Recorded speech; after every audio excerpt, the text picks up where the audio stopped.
The other wife. Table for two? This way, Monsieur, Madam.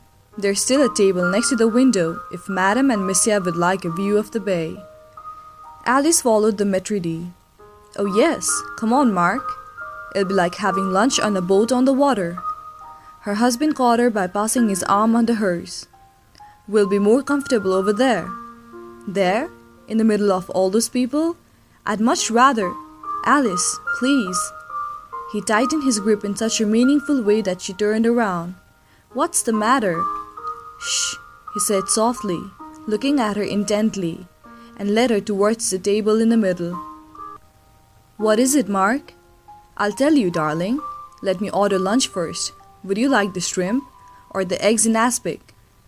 Whatever you like, you know that. They smiled at one another, wasting the precious time of an overworked maitre d', stricken with a kind of nervous dance, who was standing next to them perspiring. The shrimp, said Mark, then the eggs and bacon, and the cold chicken with the romaine salad. Fromage blanc, the house speciality? We'll go with the speciality. 2 strong coffees. My chauffeur will be having lunch also. We'll be leaving again at 2 o'clock. Some cider? No, I don't trust it. Dry champagne. He sighed as if he had just moved an armoire, gazed at the colorless midday sea, at the pearly white sky, then at his wife, whom he found lovely in her little mercury hat with its large hanging veil. You're looking well, darling, and all this blue water makes your eyes look green. Imagine that. And you've put on weight since you've been traveling. It's nice up to a point, but only up to a point. A firm round breast rose proudly as she leaned over the table. Why did you keep me from taking that place next to the window? Mark Siggy never considered lying. Because you were about to sit next to someone I know. Someone I don't know? My ex-wife. She couldn't think of anything to say and opened her blue eyes wider. So what, darling? It'll happen again. It's not important. The words came back to Alice and she asked in order the inevitable questions. Did she see you? Could she see that you saw her? Will you point her out to me? Don't look now, please. She must be watching us. The lady with brown hair, no hat. She must be staying in this hotel, by herself behind those children in red. Yes, I see. Hidden behind some broad-brimmed beach hats, Alice was able to look at the woman who 15 months ago had still been her husband's wife. Incompatibility, Mark said. Oh, I mean, total incompatibility. We divorced like well-bred people, almost like friends, quietly, quickly. And then I fell in love with you, and you really wanted to be happy with me. How lucky we are that our happiness doesn't involve any guilty parties or victims. The woman in white, whose smooth, lustrous hair reflected the light from the sea in azure patches, was smoking a cigarette with her eyes half closed. Alice turned back towards her husband, took some shrimp and butter and ate calmly. After a moment's silence she asked, "Why didn't you ever tell me that she had blue eyes too?"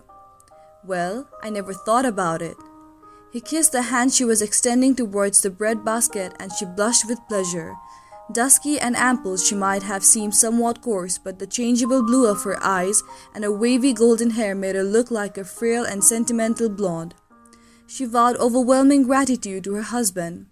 Immodest without knowing it, everything about her bore the overly conspicuous marks of extreme happiness.